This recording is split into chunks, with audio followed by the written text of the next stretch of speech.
By the time you reach this lecture, you have learned how the ISM is supposed to work in theory and in practice. You understand risk-based security, governance, assurance, and IRAP alignment. This lecture now focuses on reality.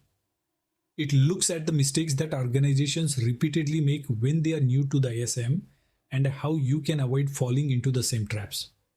The first and most common mistake is treating the ISM as a checklist.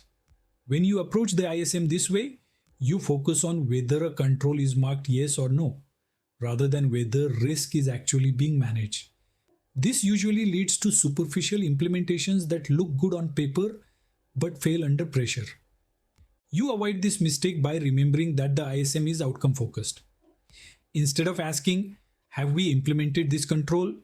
You ask, does this control reduce risk in our environment? When you think this way, gaps become visible early and can be managed deliberately rather than discovered by auditors or attackers. Another frequent mistake is misunderstanding mandatory versus conditional controls. Beginners often assume everything is mandatory, leading to over-engineering and frustration.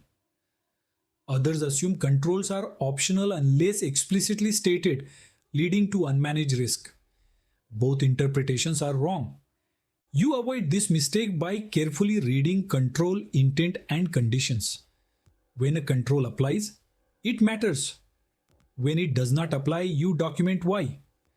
This disciplined interpretation is exactly what IRAP assessors look for and what authorizing officers rely on. A third common mistake is unclear ownership. In many organizations, everyone assumes someone else is responsible for security.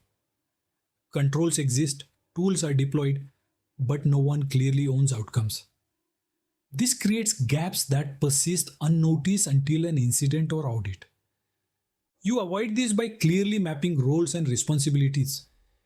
You ensure that accountable authorities, authorizing officers, system owners, security teams, and users all understand what they are responsible for.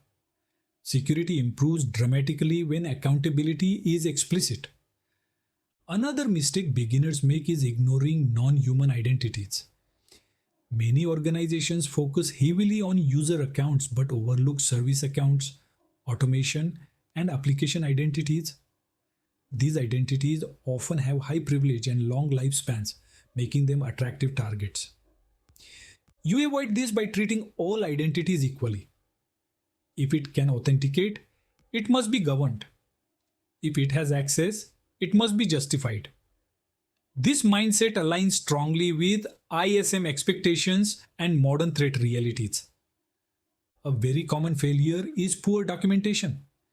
Beginners often create policies, standards, and procedures that look impressive but are not used, not updated, or not understood.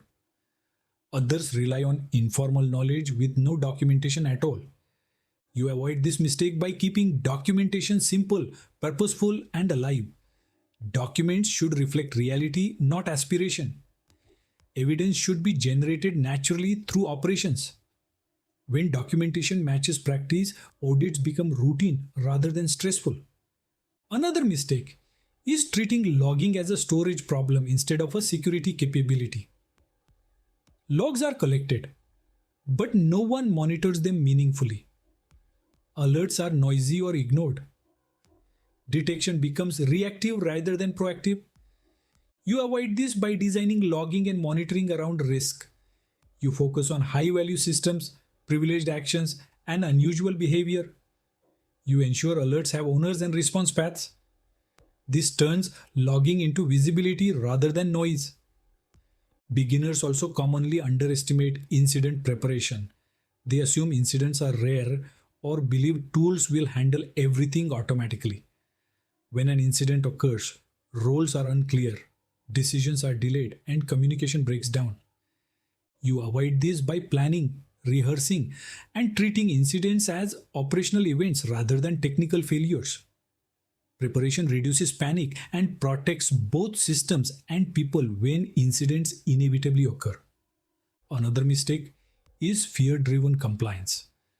Organizations become defensive around audits and IRAP assessments. They hide issues, rush fixes, or argue semantics instead of addressing risk. This usually backfires and erodes trust. You avoid this by treating assurance as a partnership. Audits and IRAP assessments exist to validate reality, not punish effort. When risks are documented and decisions are clear, assessors can focus on accuracy rather than suspicion. A subtle but damaging mistake is treating cloud as someone else's problem. Beginners assume that using cloud services automatically transfers responsibility to the provider. This leads to gaps in identity, logging, and configuration. You avoid this by understanding shared responsibility clearly. Providers secure the platform, you secure your use of it. The ISM applies fully in the cloud, and responsibility follows data, identity, and decision making. Another recurring mistake is failing to review and revisit decisions. Risks are accepted once and forgotten. Controls are implemented once and never tested again. Over time, assumptions become outdated and security weakens silently. You avoid this by treating security as continuous. Risk acceptance is reviewed.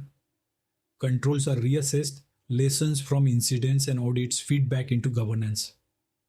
This is how maturity grows. One of the most important mistakes to avoid is blame culture. When people fear punishment, they stop reporting issues.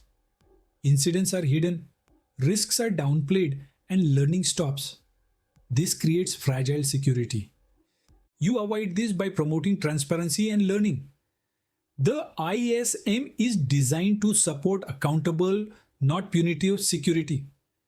When people feel safe raising concerns, problems are solved earlier and with less impact. The most important insight from this lecture is this: most ISM failures are not technical failures. They are failures of understanding, ownership, communication, and culture. Tools rarely fail first. People and processes do. When you approach the ISM with the right mindset, risk-based, outcome-focused, and governance-driven, you avoid most beginner mistakes naturally. Security becomes calmer, more predictable, and more resilient. The key takeaway from this lecture is simple and powerful.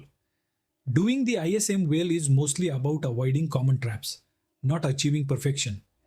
When you know what usually goes wrong, you can design security that works in the real world, not just on paper.